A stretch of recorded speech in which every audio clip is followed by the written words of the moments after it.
Hi everyone, সবাই কেমন আছো? তোমরা দেখছো মামনি ব্লগস। আজ আমি বানাবো সন্ধ্যের টিফিনের জন্য চিকেন পকোড়া। প্রথমে আমি চিকেনটাতে লেবুর রস, আদার কাঁচা লঙ্কার পেস্ট, রসুনের পেস্ট আর দিয়েছি 1 চামচ ভিনিগার, লবণ আর দিচ্ছি কাশ্মীরি লঙ্কার গুঁড়ো দিয়ে এটাকে ম্যারিনেট করে আমি এটাকে 4 ঘন্টার জন্য রেখে দেব। তারপরে পরের ম্যারিনেশনে আমি এখানে দেব একটা ডিমের সাদা অংশ আর কর্নফ্লাওয়ার, এটাকে আর দেব রেড চিলি সস দিয়ে এটাকেও আমি ভালো করে মিক্স করে আবার 1 ঘন্টার জন্য রেখে দেবো। তোমরা এমনি নর্মাল ফ্রিজেই রাখবে, ডিপ ফ্রিজে রাখার কোনো প্রয়োজন নেই। এরপরে আমি এটাকে ক্রিস্পি করার জন্য দিয়ে দেবো 1 চামচ চালের গুঁড়ো।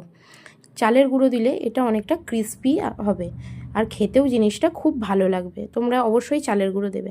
এরপর আমি একটা ফ্রাই প্যানে তেল গরম করে একে একে চিকেন পকোড়াগুলোকে ছেড়ে দেবো।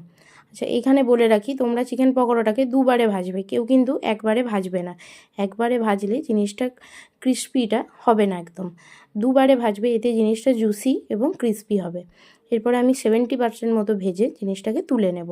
এবারে আমার বাকি যে পকোড়াটা আছে সেটাকেও আমি আবার এরকম সেমভাবেই ভেজে নেব। সন্ধেবেলা যদি এরকম চিকেন পকোড়ার 1 কাপ চা হয়, বলো সন্ধেটা জমে যায় কি না? তোমরা কিন্তু অবশ্যই বাড়িতে বানাবে এইরকমভাবে চিকেন পকোড়া। আর তোমরা দেখছো আমি কিন্তু চিকেনের খুব একটা মোটা কোটিং দিইনি, এরকমই পাতলা কোটিংয়েই অবশ্যই করবে। এবার আমি প্রথমে যে চিকেনটাকে ভেজে রেখেছিলাম 70%, সেটাকে আবার আমি খুব হাই হিটে তেলে ভেজে নেব। এতে জিনিসের ভেতরটা অবশ্যই জুসি থাকবে, চিকেনটা পুরো জুসি থাকবে কিন্তু ওপর থেকে ক্রিস্পি হবে। তোমরা কিন্তু এইভাবেই করবে প্রত্যেকটা পকোড়া, তবেই কিন্তু খেতে খুব ভালো লাগবে। তোমরা এইভাবে বানাবে, খেয়ে আমাকে জানাবে কেমন লাগলো।